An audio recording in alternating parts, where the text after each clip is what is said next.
So I really wanted to talk to you all today about the Newtown tragedy. Now, don't turn it off. If you are feeling saturated by the amount of news and the amount of Facebook comments that's been happening around the shootings in Newtown, this is exactly why you should keep this video on.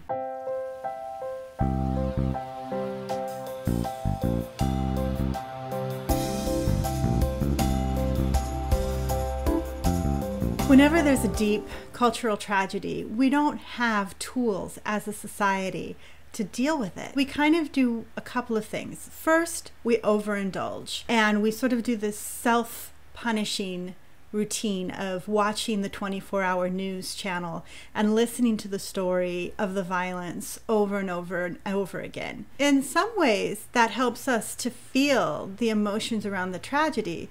But in another way, it just sort of keeps us in this state of shock and suspended animation where we aren't acting, we aren't moving forward, we're just consuming these horrible details. Then the next thing we tend to do is to dumb it down. So, you know, we drink, we eat, we watch a lot of TV, and we get very, very busy. So we don't have to think about this thing that happened in our midst. And then the third thing that we do is we kind of flail around in this sense of powerlessness in which we think we can't do anything. So we throw up our hands and say, well, it's just the way it is.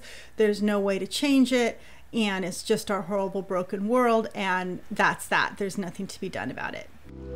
What would it look like if instead of numbing down from this national tragedy or brushing it under the rug, if we actually got some tools to deal with the grief, acknowledge our feelings around it, and live out our values in order to heal and to change? I think that instead of feigning powerlessness, we can stand in our own power and take acts, simple, small steps towards societal change and towards interpersonal growth that will bring us all to a more peaceful place. And I think we do have the strength and the resolve to remember this incident and the lives that were lost in ways that bring honor to the stories of the victims, bring joy and hope to the families that are healing and to our own sad souls.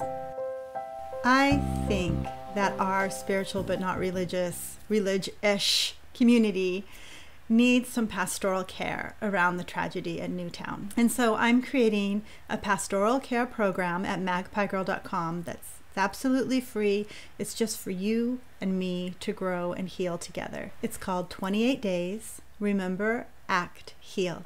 And if you'll go to my site, there'll be 2 to 3 prompts a week in which we will remember the story of one of the victims and either learn some sort of spiritual practice that promotes healing or be given a prompt to some sort of practical action step, especially around the areas of gun control, mental health, advocacy and support for the Newtown families. If you would like to not only learn how to process the Newtown tragedy in a healthful and holistic way, but also just start experientially gaining tools for dealing with tragedy and loss in a society that doesn't offer us very many, I hope you'll join me at magpiegirl.com for 28 days of remembrance, action, and healing. Until then, get curious, trust your gut, and above all, live from a place of love.